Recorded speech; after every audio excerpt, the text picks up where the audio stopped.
What's going on, everybody? This is Christian Proscia. Welcome back to another episode of New Era Prep Nightly on the Bleacher Brothers Sports Network. Hope everybody had a great weekend. Mine featured a lot of good high school football, so I'm in a great mood. Let's talk about it. Week one of the high school football season has come and gone, ladies and gentlemen. Not going to lie, it's a pretty awesome week of football. Across the board, there were some great games that we got to cover throughout the Quad County area, from the 772 all the way down to the 305, 561, and 954 in between. Like I said, just a great weekend of football. So, without further ado, let's dive into it with the Thursday slate of games. Let's start off with Dr. Joaquin Garcia defeating Lake Worth 49-13. Centennial traveled down from the Treasure Coast to Wellington High, defeating Wellington 26-12. Inlet Grove defeats Avant Garde 46-0 in a nice little shutout. Oxbridge defeated Pinecrest 14-7. The final game on the Thursday slate in Palm Beach County was one of my games of the week. Number 2 West Boca taking on number 5 Benjamin, where, like I predicted, nail biter, close game. West Boca comes on out top 14-13. After the game, a lot of things were said on social media. A lot of people like to say that nobody hit those predictions. Nobody expected West Boca to come out on top, but the real analyst in the room was able to predict that live on the show Wednesday night, and then also in article form on Thursday morning. So, avid ball knower Christian Proscia, or just a lucky guess, y'all can decide. But I had faith in the Bulls. They came out on top. Shout out Isaac. I'm not sleeping on West Boca anymore, everybody. Friday, down in Palm Beach County. First game I want to talk about is Cardinal Newman traveling to Miami to play Monsignor Pace. 46-7 victory for Cardinal Newman over Pace. We're going to hear a little bit more about that game at a later part of the episode. Stay tuned for that. Glade Central defeated Seminole Ridge 34-31 in a surprise bout. I predicted Ridge, but the guys from Glades came out on top. Shout out to the Muck Steppers out there. Santa Lucius defeating Somerset Canyons in the battle for Boynton 27-21. Absolute nail biter of a game. All around great game. Loved what I saw from both teams. And I'm loving what's going around on social media afterwards. Everybody's still letting that little rivalry fuel. Hoping for a couple more games like this throughout the remainder of the season. And I'm hoping to continue that personal matchup for the next couple years. Jupiter High shut out Dwyer for the Battle for Military Trail 27-0. We're going to hear a little bit more about that game also at a later part of this episode, so make sure everybody stays tuned. Atlantic defeating Palm Beach Gardens 43-3. Another strong performance from the number 1 ranked Eagles. Kings Academy, my alma mater, defeating St. Andrews 13-0 in Kings' home opener. Good, solid win for the TKA Lions. Heard we had a thick 6 during that game, is what was being reported coming out of that game. Spanish River defeated Park Vista 46-21. Blake Wallace, 3-star wide receiver, with a 4-touchdown performance. Great showing from the River Boys. Forest Hill defeating and shutting out John I. Leonard 44-0. Solid win for Forest Hill. Palm Beach Lakes traveling down to Coral Springs, defeating Coral Springs 41-13. Solid win, restoring Lakes, hopefully. American Heritage Delray defeating Westminster Christian 36-12. Palm Beach Central traveling out to the Muck, defeating Pahokee 21-14. Royal Palm Beach defeating Port St. Lucie in a nail-biter 28-27. Boca High shutting out Boynton 21-0. Glades Day defeating Boca Christian 35-7. Jupiter Christian shutout victory over Father Lopez 42-0. American Heritage versus Westminster Christian 36-12, like I just said. My notes, I listed it twice. Sorry about that, guys. That is all of the Palm Beach County games that we had this week. I'll now take things over to up north to the 772 counties, where kind of a rough week for the 772 guys. Vero losing to Ugal 29-27. Treasure Coast losing to Osceola 21-7. Inner county matchup, Jensen defeating South Fork 49-23. Martin County losing to Sebring 20-12. Sebastian River losing to Mount Dora 28-14. Fort Pierce Central losing to Vieira 10-7. St. Edwards defeating Orangewood Christian 37-23. Okeechobee defeating DeSoto County 27-0. Tradition Prep losing 28-20 against Westminster Academy from down south. And then the final game, Fort Pierce Westwood versus John Carroll. That game, the remainder of that game is postponed to a later date due to some unfortunate activities that happened very close to the school that I am not diving into. Also, the Sports Center Battle for Broward showcase was underway this past weekend down south in the 305 and the 954. Basically, the top teams in the country traveled to beautiful Broward County to face off against the 954 and 305's best. And it was kind of a rough weekend for South Florida as a whole. So let's talk about it. Monarch was the lone school to defeat a out-of-state opponent, defeating Peachtree Ridge from Georgia. Oh, I'm sorry. Peachtree Ridge won that game. I'm so silly, guys. Peachtree Ridge 30-29 victory. Miami Northwestern interstate matchup between Coconut Creek 45-0 in Teddy Bridgewater's first regular season game as a head coach. Lake Mary from Orlando defeated Cardinal Gibbons 49-20. Number 6 National Milton defeated number 20 American Heritage Plantation 37-28. Hoover from Alabama defeated Western 17-14. Number 2 Bishop Gorman from Nevada defeated St. Thomas Aquinas, number 11 in the country, 29-21 in another nail-biter game, back-and-forth game for the overwhelming majority of the game. For the FAU fans in the building, which I hope there's a couple of y'all, Owls commit wide receiver Brandon Hoke with a solid 3-catch, 35-yard game, and offensive lineman Logan Husband with 2 pancakes and no QB hurries. So no QB pressures were allowed on Big Huz, which is a very good sign for what's to come with this offense. And then the last game of the evening, which it wasn't an evening. That night ended for me at 1:30 in the morning. I'm still exhausted, guys. Number 4, St. John Bosco, the Bellflower boys from Cali, defeated number 4 St. John Bosco, nationally ranked, defeated number 9 Chaminade Madonna from Hollywood, Florida, 34-27. By the way, all the national rankings are projected by Max Preps, not by me. I'll stick to South Florida. But 34-27 victory for the Cali boys. Cali ball reigns supreme going into the remainder of this year.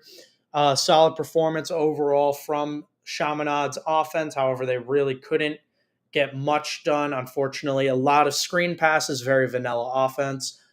Star wide receivers Denarius Gray and Kobe Howard both had very solid games, especially Kobe Howard. Both receivers received a touchdown apiece, and that game literally went down to the final play. But we are going to take a quick little music break. My producer, Mr. DJ Toby Schulman, is back behind the computer producing this show. First off, make sure everybody, as always, tune into Toby's show, Back to the Dugout, on Monday afternoons. Very good show most of the time, not always. There's a couple missteps every now and again, but that's okay, Toby, because we love you. Me and Toby also co-host and carry the LaStella Report, now airing on Tuesday nights. We have a special episode with a Michigan State insider coming up tomorrow where myself, Robbie, and Toby will be talking about the upcoming matchup with FAU Michigan State. Make sure you tune into that episode tomorrow. It's going to be a good one. I'm making my long-awaited return on the LaStella Report. It's been a couple weeks. Robbie misses me. But with that being said, we are going to take a quick radio break. And when we come back, we are joined by the New Era Prep 561 Coach of the Week, Jason Cradman from Jupiter High. Make sure everybody tunes in. See you in a minute.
What's going on, everybody? Welcome back to the second part of New Era Prep Nightly on the Bleacher Brothers Sports Network. I'm your host, Christian Proscia. Before my very esteemed guest, Mr. Jason Cradman from Jupiter High, hops on to the show in a few moments, he's booting up right now. But before Coach Cradman hops on the show, I'd like to give a quick little background on Coach. Second year as the Jupiter High head coach, going in last year as his first year. Lou Groza Coach of the Year, which is a big deal in our county. And then also took a down Jupiter High program with a couple down years, took them to a district championship berth and a playoff berth. But without further ado, let's load up Coach Cradman. Toby, whenever you're ready. Coach Cradman, can you hear me? How you doing today, my friend? I'm doing great, Christian. Thank you for having me. Thank you for coming on, especially on such short notice. I know I texted you a little earlier today. Toby, are you able to see him? I'm not able to see him. Coach, I need you to turn on your camera, please. There we go. What's up, Coach? How you doing today? Good. How you doing? I'm doing well. Now, thank you for joining on, but just making sure that it wasn't technical difficulties on my end. But all right, Coach, big victory over crosstown rival Dwyer to start the regular season. Shutout victory for the Battle for Military Trail. Can we talk about that game a little? What was really the preparation leading into this week's matchup? Sure. We kind of, again, treated it like any other game, but at the same time, obviously, there's a lot of emotions that go into a rivalry type of atmosphere. And so our preparation was, was really the same as any week we went about last year. We did make some changes as the week went along because of the weather. The weather's been really bad the last couple of weeks, especially when it comes to lightning. So I know a lot of teams in the county we're not able to practice in the afternoons at times. So we switched a couple of our practices to the mornings, and we're able to get our practices in before school. So that was, I think, big for us last week, especially. I was just about to ask. Unfortunately, or not fortunately, we live in sunny South Florida, but this time of year we do experience a lot of inclement weather. In a 20-minute span, we can go from it being bright and sunny, a Cat 5 hurricane coming in, and then it being bright and sunny again. Um, being able to game plan around the unpredictability of weather, how big is that for you guys? Like you said, to switch a couple practices, maybe you're now or now you're working out in the morning and then lifting in the afternoon. What has that kind of been like with the adaptability? Yeah, that's been big for us. Our parents and the families of our Jupiter players are luckily, and we're fortunate that they're pretty flexible, and so our guys are really bought in. And um, our D line coach, Coach Orth, said something that I think really resonated with our guys before the game. And I think because of that reason, we're able to do some things like work out in the mornings and stuff like that, which our whole off season is based on workouts in the mornings before school. But what he said was pregame was that he believes we're the only high school in the county that every single one of our starters started at Jupiter High School as a freshman, and we developed over the last year, 1, 2, 3 years. We have zero transfers starting for us, so um, I think that's something that is really unique for Jupiter.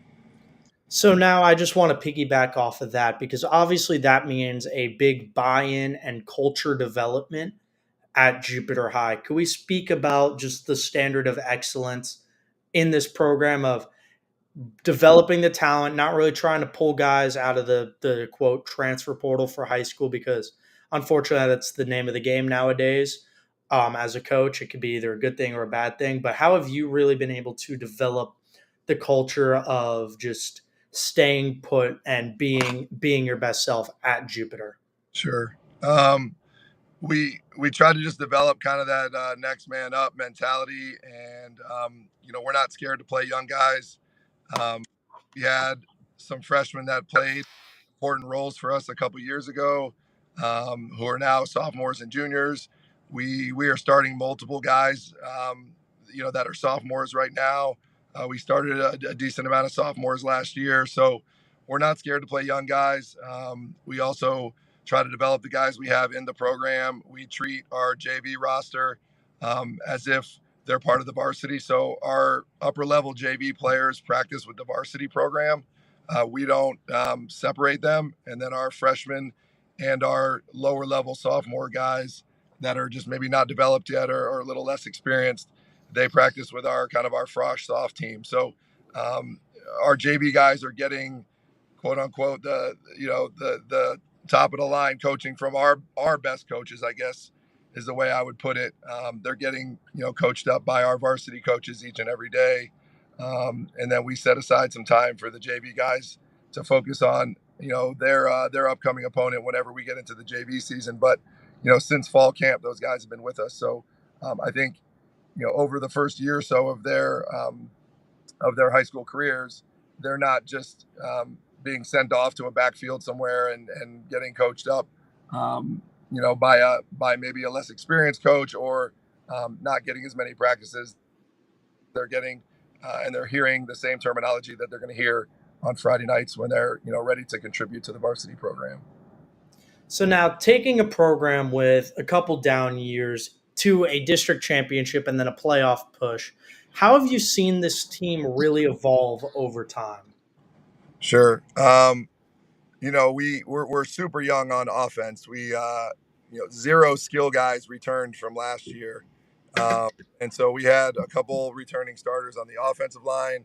Our tight end KJ Larson, did start for us a few games, but and was a big part of our offense. But especially early on in this season, he was not necessarily a starter. He was a rotational guy. So with the exception of him, we don't have or we didn't have any returning skill guys coming back on offense, and I think just those guys kind of starting to gel.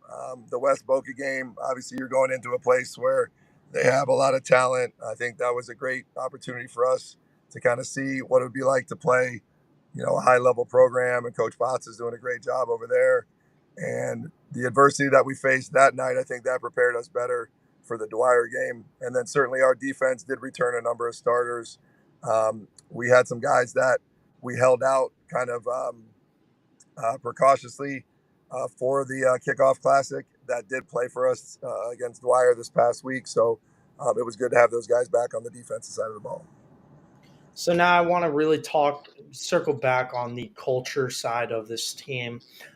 You guys aren't just football mature; they're life mature.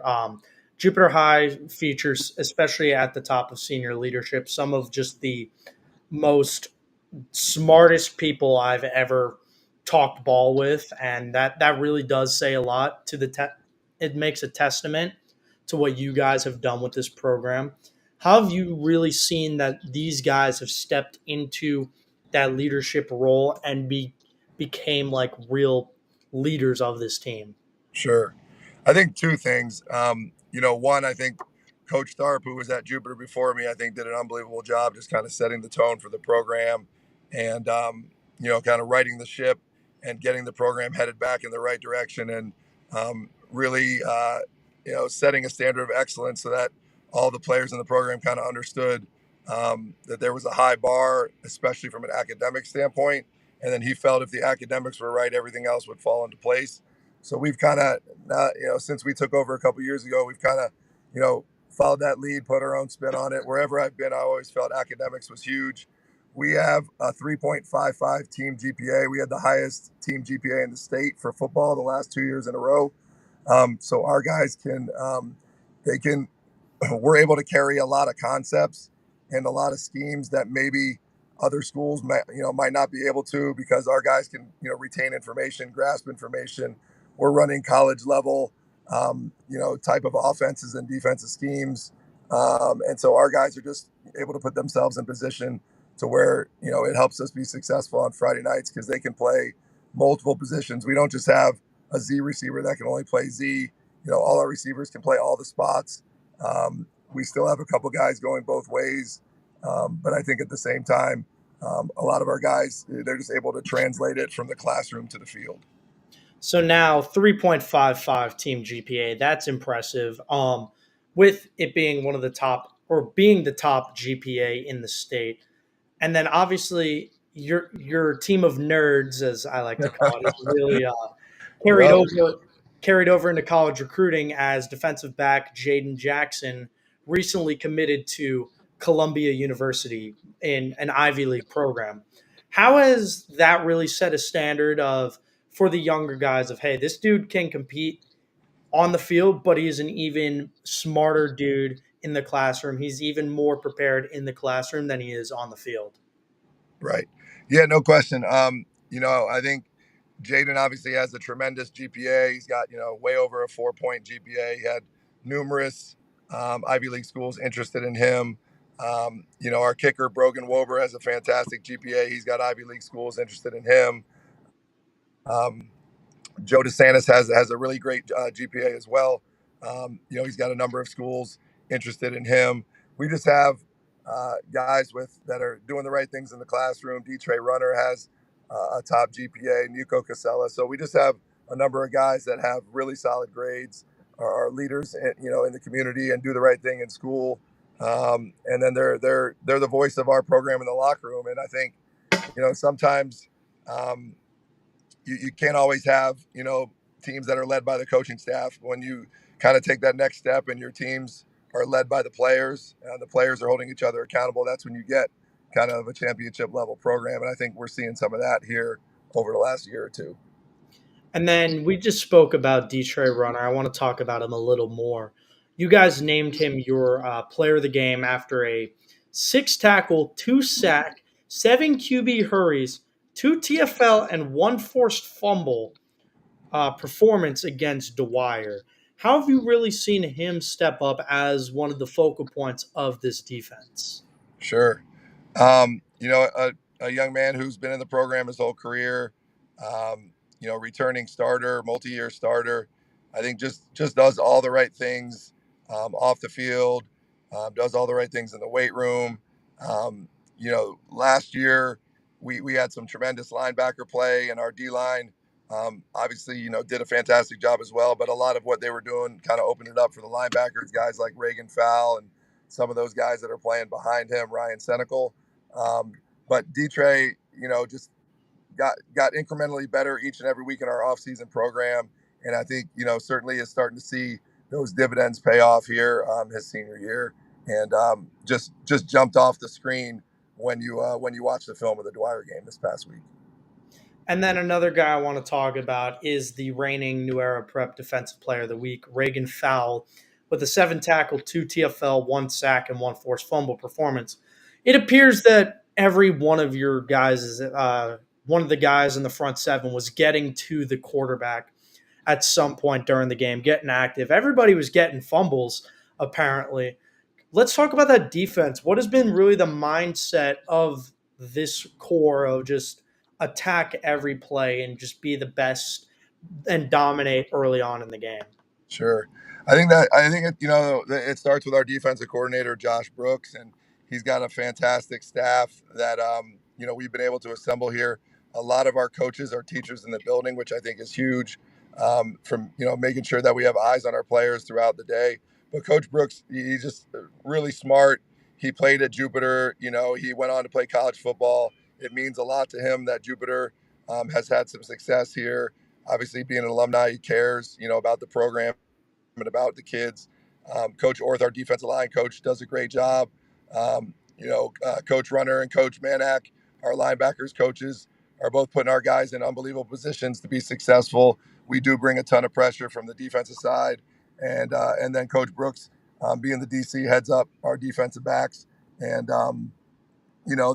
there's he just makes it simple for those guys so that they can play fast on Friday nights, and those guys make it fun over there on the defensive side of the ball where we're competing in practice, and those guys are ready to to do whatever they need to do for Coach Brooks and the defensive staff. You spoke about having alumni joining the coaching staff. What does it mean to you as a head coach to be able to promote within the pipeline of this program and be able to give some of the alumni an opportunity to coach early on in their careers to hopefully set the standard for a longer coaching career while still being able to express their knowledge and love for the game and pour Sure. into the next generation? Sure. Um, I always thought it was important when I was an assistant coach. A head coach that I worked for and respected. Always told me that part of his job was, trying to move the careers forward of the assistant coaches and put them in position to, increase their responsibilities, learn from their mistakes, but at the same time, grow the career and grow their profession so that if, whatever their goals are, hopefully they're moving forward each and every year so that they could achieve the goals that they want to achieve. So, yeah, we're trying to put guys in position to be successful, but also move their careers forward at the same time. Coach Brooks is a great example, young guy, younger alumni, still just got married, and he took the reins of the DC position and kind of ran with it, and has done a fantastic job.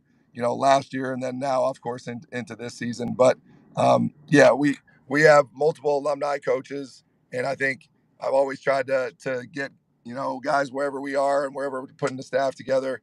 I think having some alumni coaches is very important to the culture of the team and to the program and everything. So we spoke a lot about the defensive side of the ball. I want to flip things over to that young offensive core, like you said, with quarterback Andrew Embick taking over the keys to the Lambo. He's driving that sports car a million miles an hour, no Georgia football or anything, but only as a sophomore, he's really taken the keys to this. How have you seen him grow and develop over the summer after learning from such a talented quarterback like Luke Douglas last year? Sure. Luckily Andrew was able to take all our snaps on the JV level last year. Obviously, he he was with us with our varsity team last year during practice, and so he got to learn all the terminology, take a lot of scout team snaps behind Luke, kind of learn from some of the great things that Luke did on Friday nights, but then also learn from the coaching points off the film, some of the nuance and some of the things that Luke maybe could have done a little bit better. He was also able to learn from those things as well. And Luke just kept improving week after week. I don't know if there was a quarterback from the start of their junior year to the end of their senior year that made a bigger jump than Luke Douglas over the last 2 years. And I think Andrew took a lot of what he saw and was able to take those mental reps and turn them into real live, game reps here over the first few weeks of the season. And I think it started with a positive spring. He had a great spring performance at our jamboree against two really quality opponents in Seminole Ridge and Miami Palmetto. And I think that just, gave him the confidence to head into the summer change his body. And then, he's been able to kind of take the reins here in the fall and get us off to a good start and looking forward to, big things here in the next few weeks.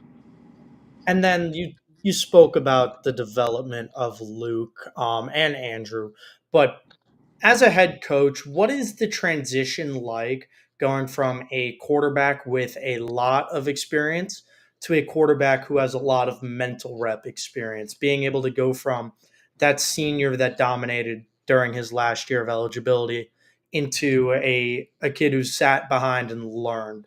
Sure. Was there really a drop off, or was it all business as usual? No, I think it's business as usual. I think it's just, each and every year when you're in the off season as a coaching staff, you want to try to highlight the strengths of the personnel that you have coming back. So our terminology and all that stuff is the same. We just built our offense this offseason around the strengths of the personnel that we had returning, and that starts with Andrew as the quarterback. Luke had a different skill set that Andrew brings to the table. So we were able to do some things with Andrew that we didn't do with Luke, and vice versa. We were able to do some things with Luke that were not necessarily highlighting with Andrew. So I think being able to take advantage of what the defense gives us and put Andrew in positive second and third down situations, staying ahead of the chains, I think is going to be big for our offense. And he certainly gained some confidence this past week. In a kind of a rainy type of atmosphere where the field was wet and muddy, but still did a great job guiding our offense. So I'm excited to see him, grow each and every week. So now, how are we going to carry momentum from this big win against a not a district rival, it's just a crosstown rival, but go from that big victory into another strong performance against a very tough Park Vista defense? Sure. I just think we have to keep, we came in Saturday morning, we watched the film, we made some corrections. We got outside today.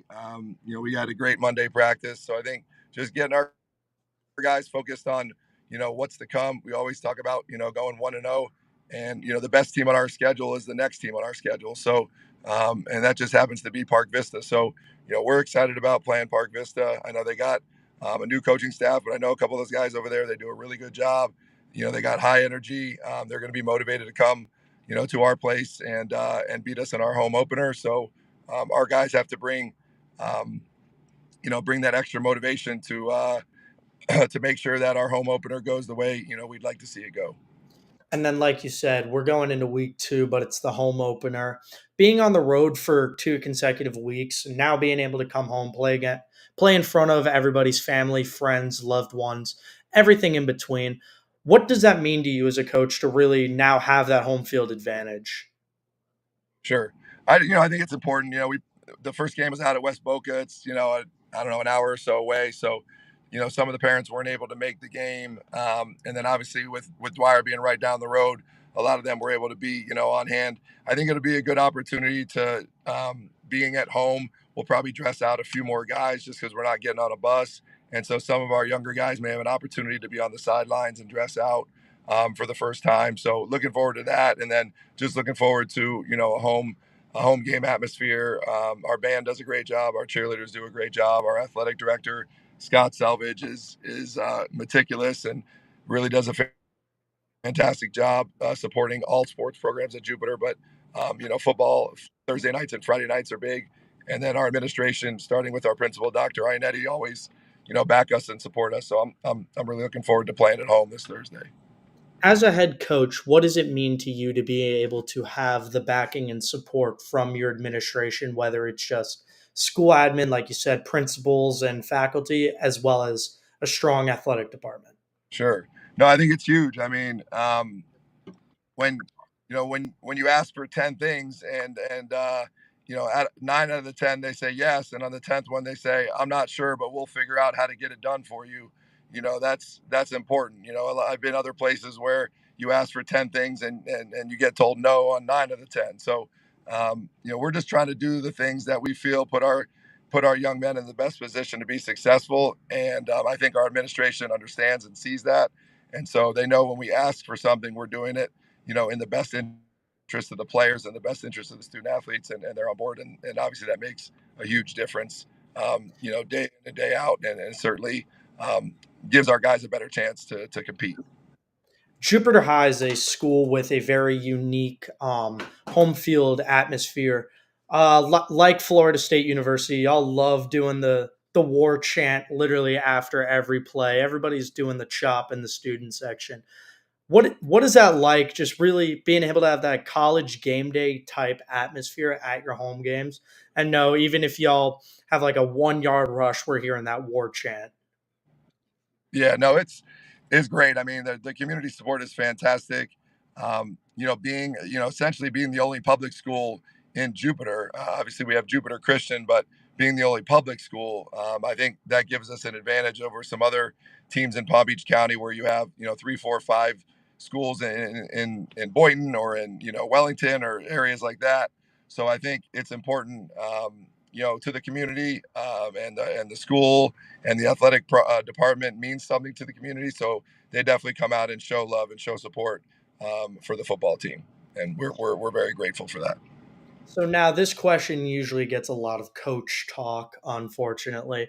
I want to dive into it a little bit deeper. The 24-hour rule is definitely a thing that's implemented with a lot of programs of where you're able to win that big game, but then 24 hours later, like celebrate the win, but then when you get back into the facilities, it's all business as usual, prepping for the next week. How important is that to you and your program for the guys to be able to celebrate what they've got and then also be able to turn around whether it's Saturday morning or Monday afternoon, Sure, being able to get a good week of practice in ready for the next matchup. sure. I think we always celebrate. I think when you work out for 4 or 5 months in the spring, and then you work out for 2 or so months in the summer, um, you know, and you only play 10 or 11 games. I think you need to celebrate when you win. Winning's hard, and I think it's important for our guys to have fun. After we got back from the Dwyer game, we had fun, and I think we do that anytime we get a win. We have fun as a group. We have fun as a coaching staff, and I think the players see that and understand that our coaches have a good camaraderie and good um, relationship with each other, and the players, are the same way, and kind of have that harmonious locker room, so to speak. And I think that translates to the field. But we definitely have fun, and then understand that when it's time to play the next game and focus on the next opponent, we're ready to do that.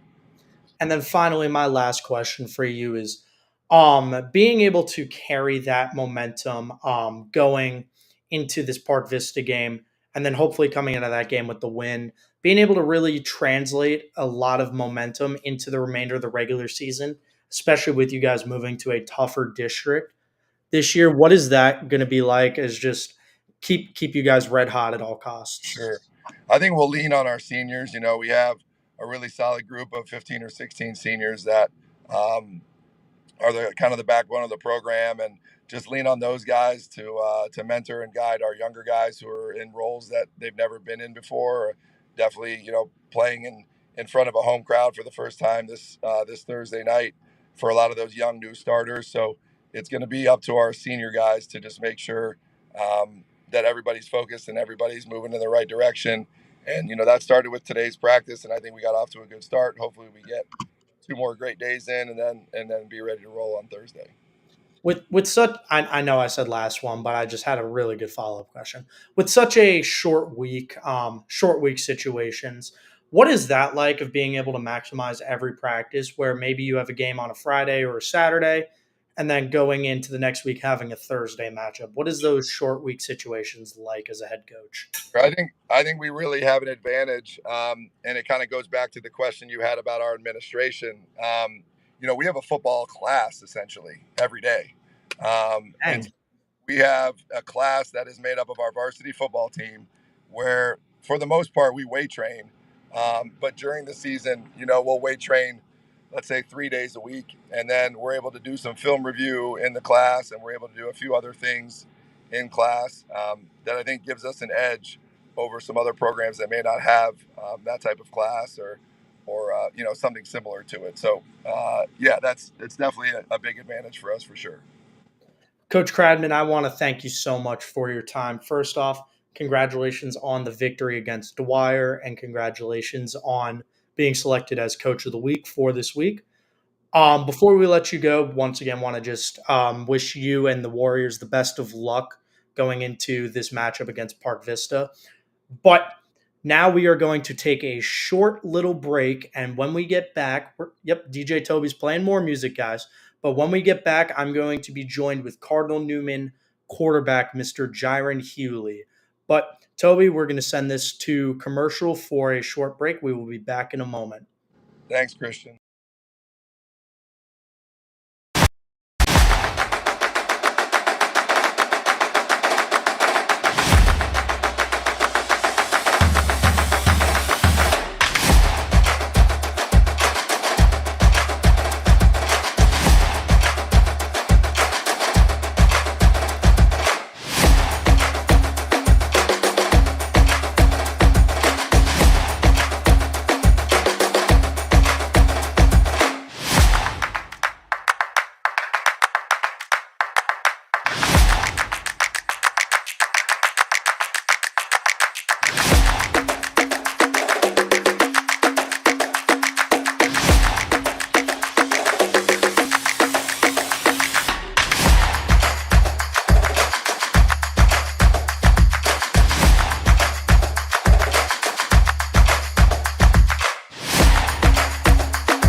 What's going on, everybody? It's Christian. We are back from another little DJ session by Toby.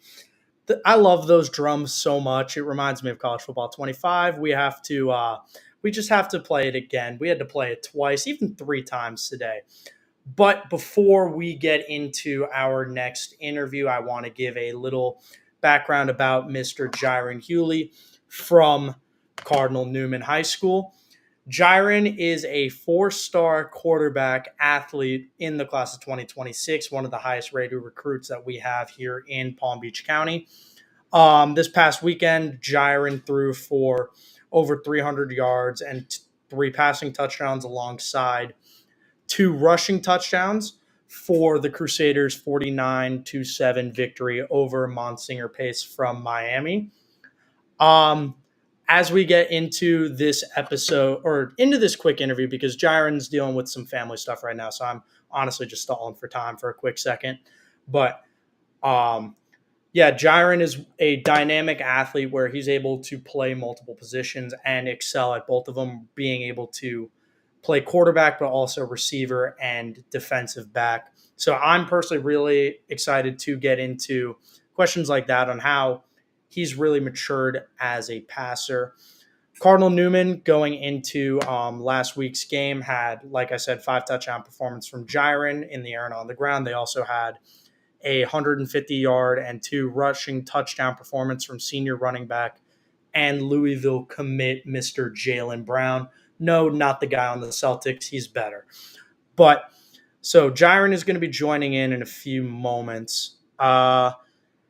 Newman is one of the top teams in the county, perennially being one of the top private schools in this county. Pretty much every year they're winning district championships, postseason pushes. the whole 9 yards. And I think that Newman is going to have another very strong year following this dominant performance.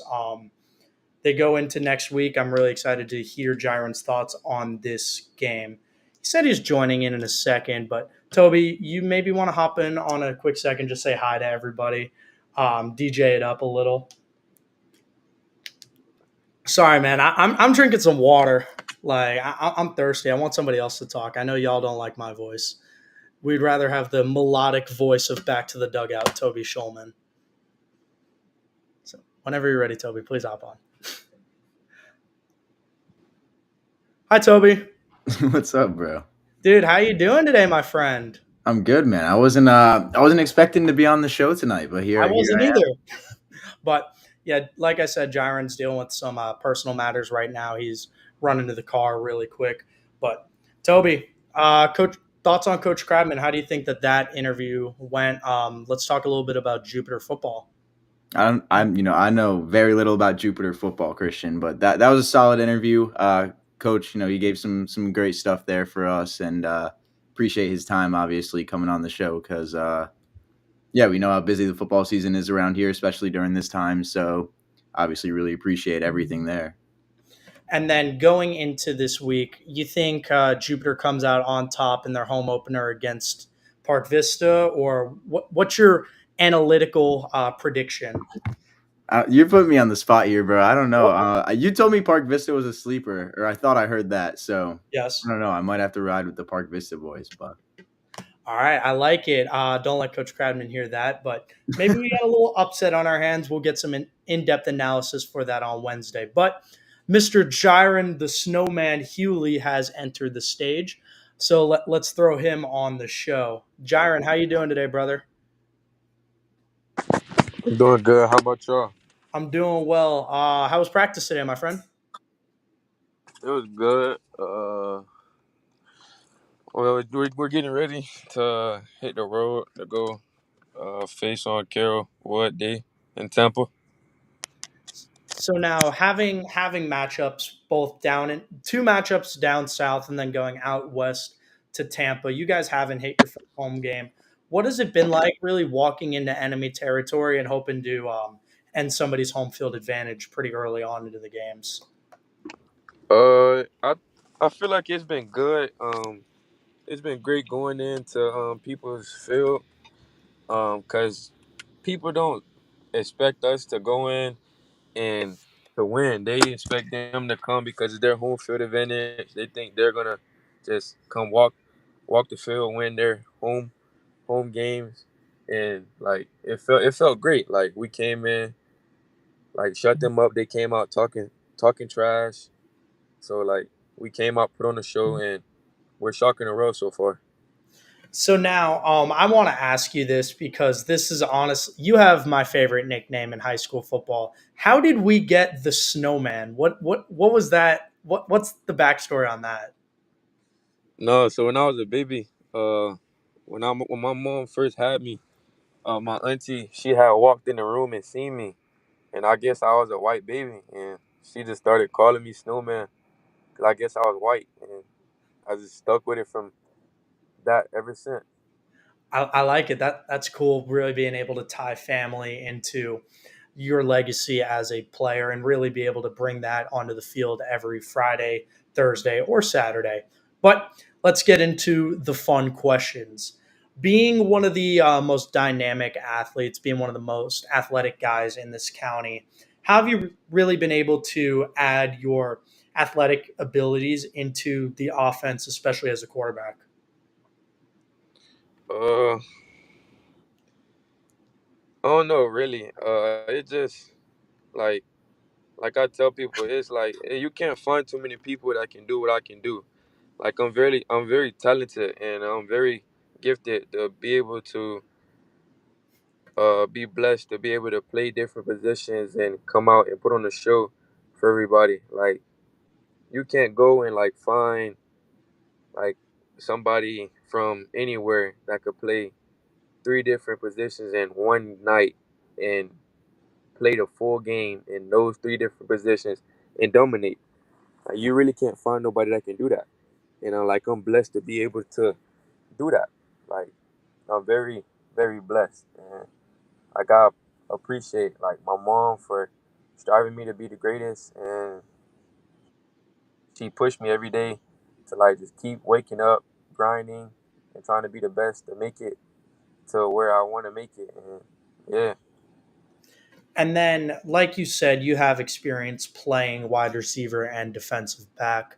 How have you seen yourself grow as a quarterback, knowing the mindset of a receiver or a DB? uh, I don't know really. I don't know. So we know you're the smartest guy on the field, and you're able to pick them apart. And we saw that this weekend with a 5 touchdown game en route to a 46-7 victory over Pace. What was the preparation going into this week's matchup like? It was like we just like me and the O line. We just all got together and just started like identifying the front, like just picking them apart and like just figuring out what they like to do and like when they like to blitz and stuff. So we'll just walk up to the line and practice and look at the safeties and see what they're doing, and then seeing when they're blitzing, what pass I need to throw quick, what we need to do, who need to get the ball, what Jabo need to do, and just all of us being on the same page and just coming out and executing on Friday. At Cardinal Newman, y'all have such a talented roster, both offensively and defensively, especially on offense with a guy like you, with the aforementioned Jabo, who, like I said, 3-star Louisville commit, and Max Redmond, 3-star wide receiver safety committed to Florida State. As a quarterback, how have you made sure that you're getting the most out of the talent on this team? Uh, just like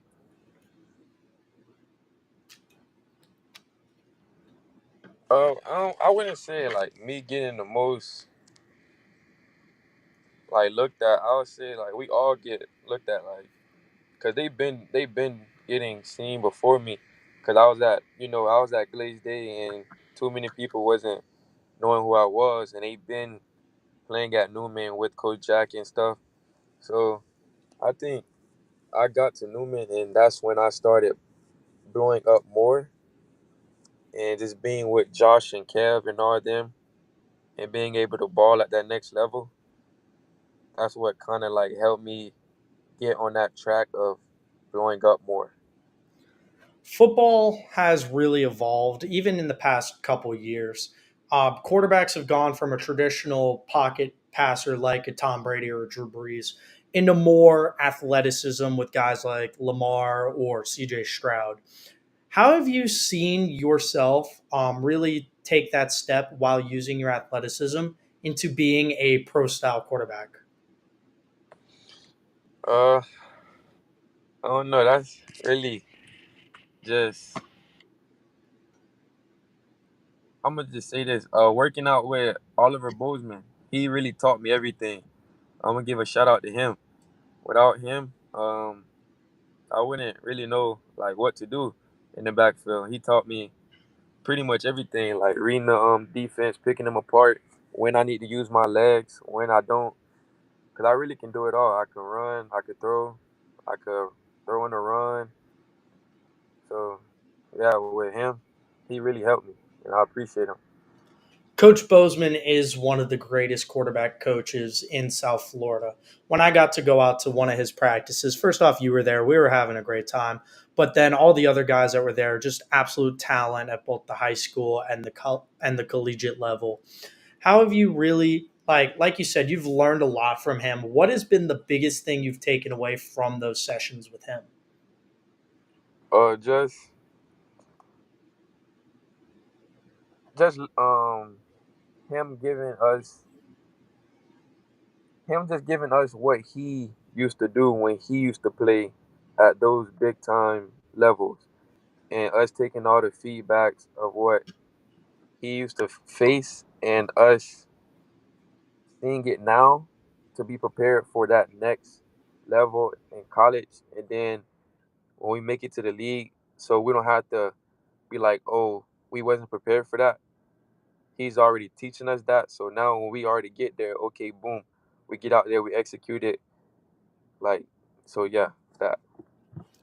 Being one of the top rated prospects in your graduating class, you've been able to manage a heavy school load while at Newman, because we all know Newman's a pretty academically strong school, while also being an elite athlete on the field and having a very high powered recruiting cycle. How have you been able to manage all three aspects of your life as a football player while also managing being so close with your family?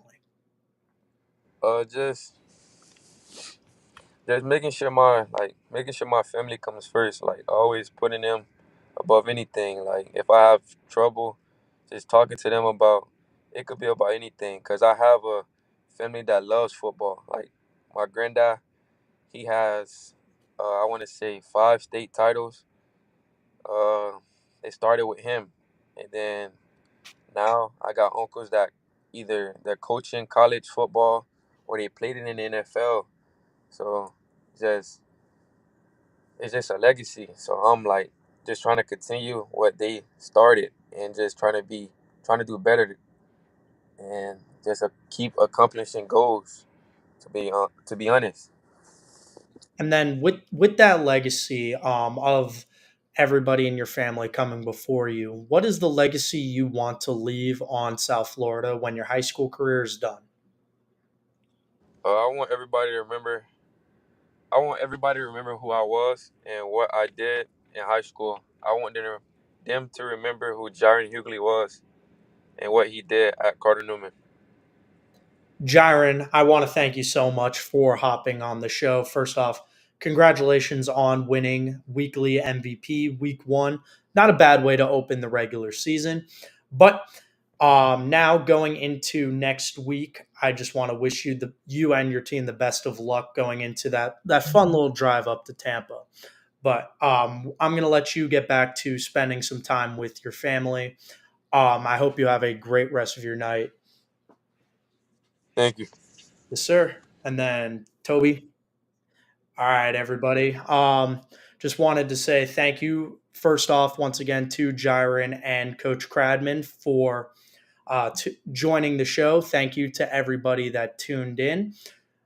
The Bleacher Brother or the New Era Prep Nightly Show on the Bleacher Brothers Sports Network will be back on Wednesday night. Make sure you tune in at 5:30 p.m. for some previews and analysis of the upcoming games for the remainder of the week, as well as some ranking stock. We'll talk a little bit about that. If you haven't already, make sure you watch Toby's show, Back to the Dugout. Make sure you're watching the Listella Report tomorrow. It's going to be a great episode. I'm looking forward to it. But that is all of the time that we have here tonight. I'm going to sign off for you guys. Once again, we're going to get another little drum session, everybody. That's 4 tonight. 4 drum sessions by DJ. Toby is vigorously shaking his head. Please, no drums. He's going to be dreaming those drums while he sleeps tonight. But for New Era Prep and Bleacher Brothers, I'm Christian Proscia. Hope you all have a great rest of your night.